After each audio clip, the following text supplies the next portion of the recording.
Hello everyone, আমি অনামিকা। আশা করি সবাই ভালো আছো। আবারও চলে এলাম তোমাদের সামনে নতুন একটি ভিডিও নিয়ে।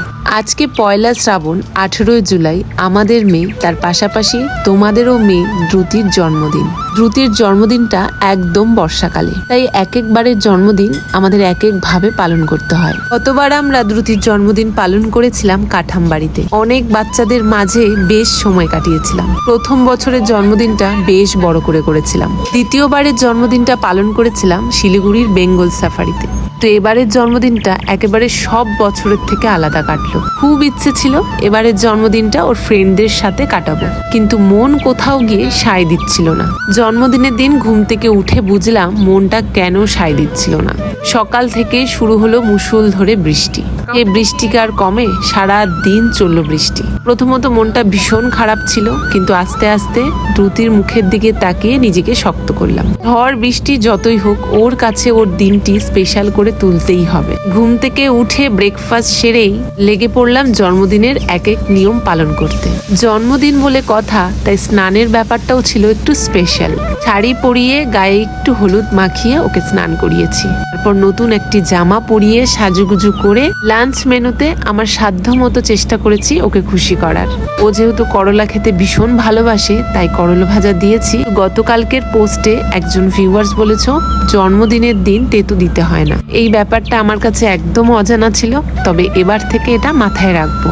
যে অনেকে বলো আমার ভিডিও দেখে তোমরা অনেক কিছু শিখতে পাও, আমিও কিন্তু তোমাদের কাছ থেকে অনেক কিছু শিখতে পাই।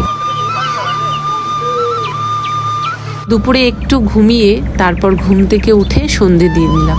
সন্ধে দেওয়ার পর ওর পাপা আর আমি লেগে পড়লাম ডেকোরেশনের কাছে। সাথে এদিকে আমি পায়েসও বসিয়ে দিলাম। যদিও খেজুর গুড়ের পায়েস খেতে বেশি ভালো লাগে, তবে আজকে সেই গুড় আর পাওয়া হলো না, তাই আজকে চিনির পায়েসই করতে হলো।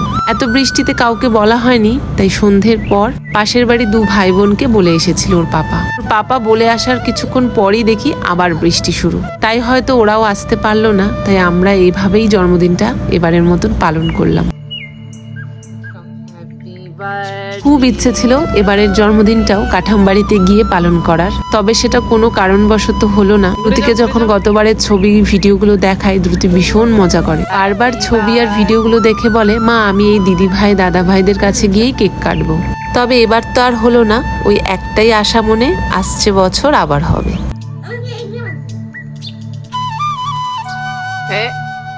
এদিকে ভিডিও, ফটোশুট, কেক কাটিং করতে করতে আমার এদিকে পায়েস রান্নাও কমপ্লিট। পায়েসটা একটু ঠান্ডা হতে দিয়ে দ্রুতিকে একটু খেতে দিলাম।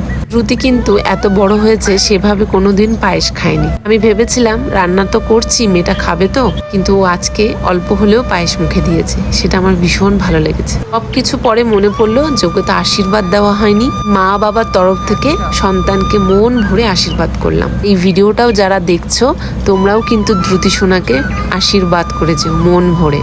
কিছু কমপ্লিট করেও আজকে বৃষ্টি আর কমলো না। বৃষ্টি নিয়েই আজকে জন্মদিনটা শেষ হলো। চলো তাহলে আজ আসি, সবাই ভালো থেকো। দেখা হচ্ছে নতুন কোনো ভিডিওতে।